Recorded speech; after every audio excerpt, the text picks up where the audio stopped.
I came, as several of us did, with prepared statements.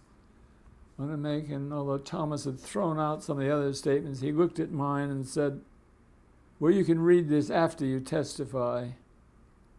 But then he had me thrown off the stand, so I never got a chance to read it. In fact, I didn't read the statement for 50 years until at a meeting in Hollywood in October 1997, the 50th anniversary. The questions were just perfunctory ones until, are you a member of the Screenwriters Guild? And instead of saying,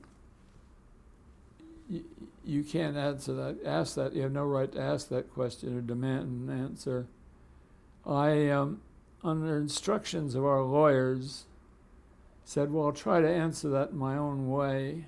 I thought in retrospect, because it didn't do any good to say we were trying to answer the question, it would have been much more dignified to do it the other way.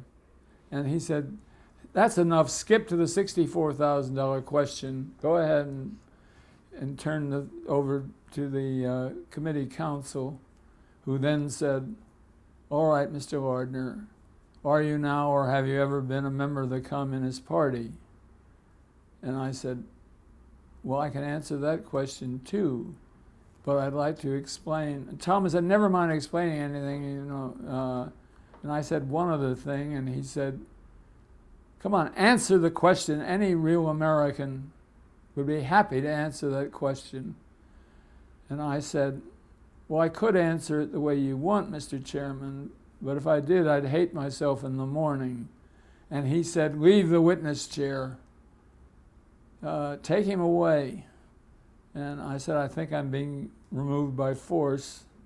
And I was indeed. A couple of sergeant-at-arms or something, one took each arm and led me off. I was led away by a couple of cops.